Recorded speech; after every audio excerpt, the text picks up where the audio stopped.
Ang programang ito ay rated SPG. Striktong patnubay at gabay ng magulang ang kailangan. Maaaring may masiselang tema, lengguwahe, karahasan, sexual, horror o droga na hindi angkop sa mga bata. Kung mainit na kape yung hawak niya tapos tumapon sa kanya, she could have suffered third-degree burns.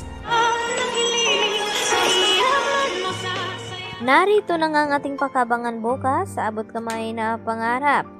Nagulat naman itong si Giselle nang biglang may isang babaeng nagsalita at dito na sinabi na kung kape daw ang hawak nito ay tiyak na mapapaso at titiyakin na sa US ay makukulong daw itong si Giselle.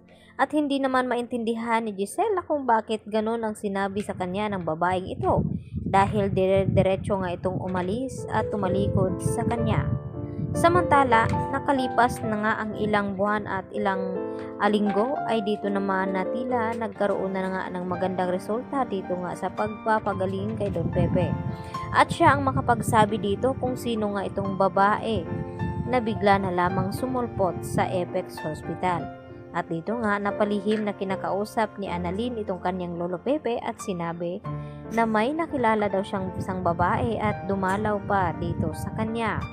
At alam naman ni Don Pepe kung sino nga iyon dahil yun nga ang sinasabi noon ni Don Pepe kay Giselle na pagkatapos maayos itong buhay ni RJ ay isusunod naman ni Don Pepe na ayusin itong buhay ni Giselle at tinanong nga niya noon itong si Don Pepe na kung ano daw ang ibig sabihin nito at hindi nga na tuloy-tuloy ang sinasabi dito ni Don Pepe sa kanya dahil isusurpresa nga daw noon ni Don Pepe itong ang si Giselle.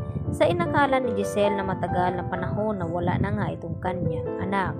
At dito naman nagulat at nasorpresa itong si Giselle nang magkamalay na nga itong kanyang ama at sinabi na kung sino itong babaeng panay dalaw dito nga kay Don Pepe.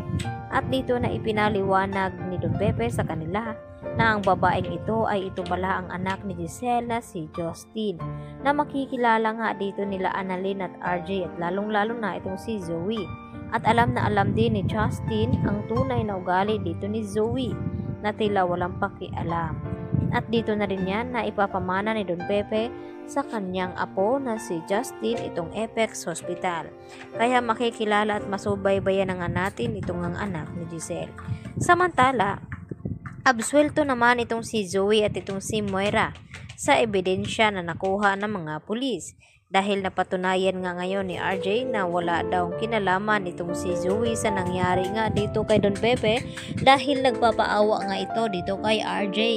Nang makita nga dito nila Giselle at RJ ang sapatos nakapariho dito sa nakuhang ebidensya ng mga pulis. At mariin na itinatanggi nga dito ni Zoe na wala daw siyang kinalaman ito. Dahil nagpunta daw siya ng gabing iyon kaya hindi niya namalayan na nahulog itong disenyo ng kanyang sapatos. At hindi ibig sabihin na iyon na siya na nga ang kasabwat ng mga kriminal at hindi daw niya kayang saktan ang kanyang Lolo Pepe.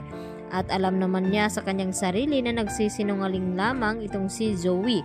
At hindi naman siya titigilan ngayon ni Don Pepe hanggang hindi magsasalita itong si Zoe.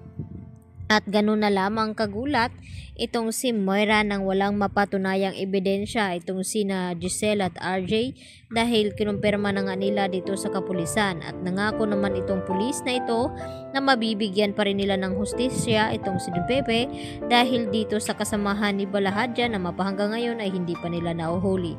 Yan ang ating pakabangan bukas sa Abot Kamay na Pangarap.